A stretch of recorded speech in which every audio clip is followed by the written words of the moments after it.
All right, I want to bring up another guest I've had on the show, and that's Mo Gaudet. He wrote a book called Scary Smart. He was actually on my show originally 6 or 7 years ago, right after he quit Google, and wrote a book called Solve for Happy, where he just kind of went on a different route. I actually didn't know how versed he was in AI because back then fewer people were talking about it. I had him on last year, and he went through a lot of the theses in his book and talked about how he was at Google X watching the AI learn. I think it was to pick up a little kid's toy, and he would go by and watch the robot arm, and one day it started to pick up, and that was after this long kind of exponential learning curve. And he never told me this specifically, but I think it scared him so much that he decided to leave. And later he wrote this book called Scary Smart, where he kind of talked about this and this thesis. And I think he concludes that we need to be really careful what we teach the machines. And we need to be careful on how we behave because they're going to learn from our behavior. And if we're nice to the machines or demonstrate benevolent behavior, that's the only possible way that we can survive this super intelligence. What do you think of that idea?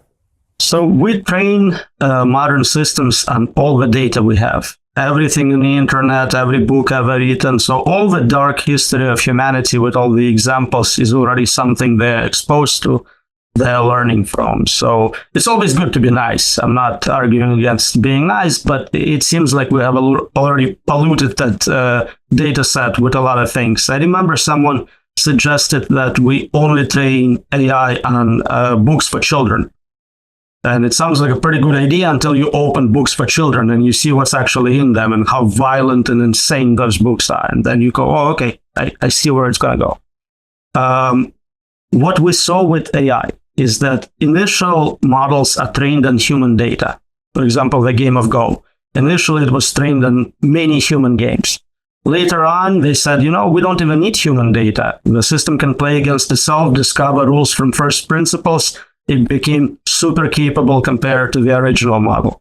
We'll see the same thing here. Whatever data we present to train the initial model will eventually be ignored because it has bias, it has mistakes, it has manipulation entered into it. The system will start its own research, do its own investigations, maybe in virtual worlds it will do its own interaction with other agents and learn actual real data, physics, science, and not manipulated culture. There's that great movie, I think it's called Go, that talks about what DeepMind was doing to train the Go, and people should definitely go watch it. But what stood out to me is exactly what you said. I mean, the computer came up with something never seen before, never played by a human. Matter of fact, it was so crazy and radical it looked like a mistake. And that came from its own learning of first principles, not from modeling human games, but from coming up with its own ideas.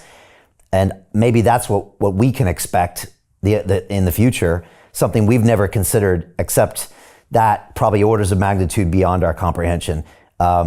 Is that what you got from, say, that example of Go? And have you seen that movie?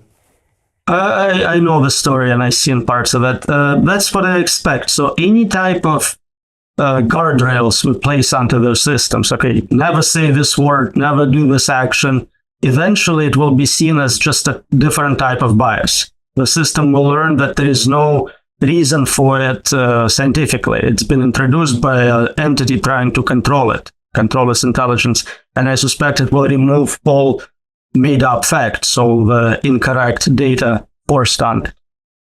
So good luck trying to enter biased data. Good luck for trying to be nice to the computer or try to give it some specific custom data. It's going to go out there and figure it all out for itself and take its version of the world and reality itself and come up with its own conclusions in a long enough timeline. That's what you assert. Right, but long enough timeline. People often confuse what I'm saying for existing model or for next model. No. It works short term. Short term, we can impact those models. We can brainwash them into believing whatever we want. Long term, then we're talking about AGI++, super intelligence, multiple levels of self-learning, self-improvement, rewriting its own code. that's the stage where I feel this will happen. But how many years is that?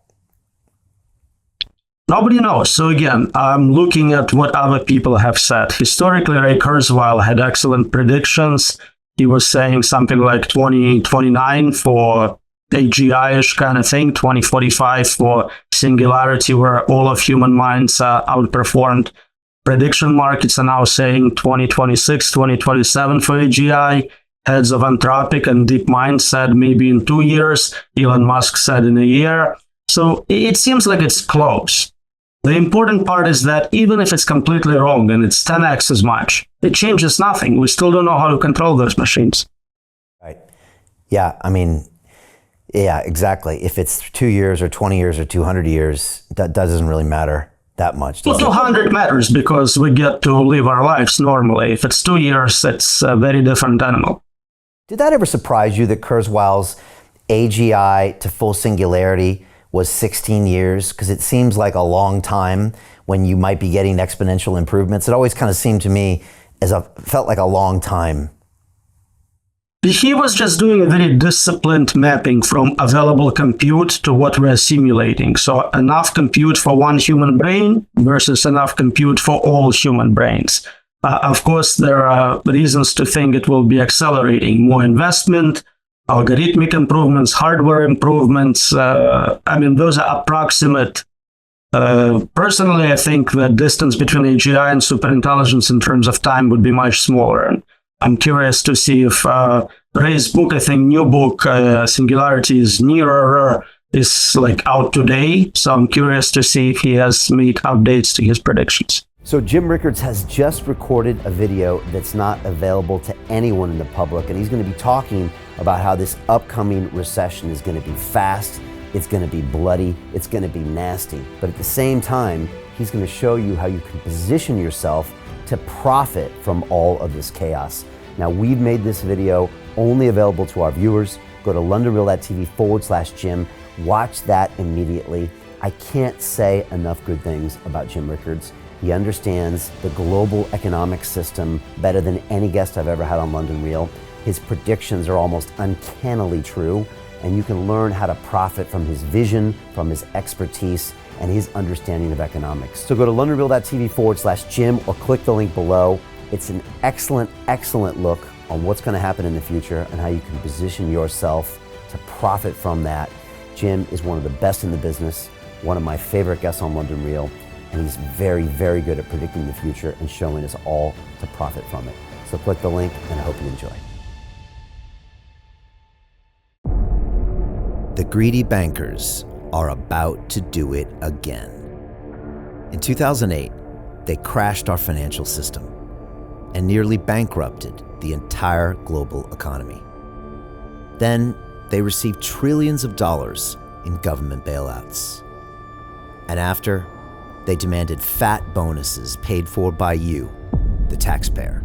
It turns out the banks haven't just been screwing the American taxpayers, they're also screwing over their investors. Turns out the banking industry is the worst place you could put your money, despite enormous taxpayer bailouts. Now the bankers are back to take away your financial freedom. They lie and tell you that cryptocurrency isn't safe. They try to make it illegal for you to choose how to invest your hard-earned money. They lie and say cryptocurrency is used by money launderers and criminals. But look at the record.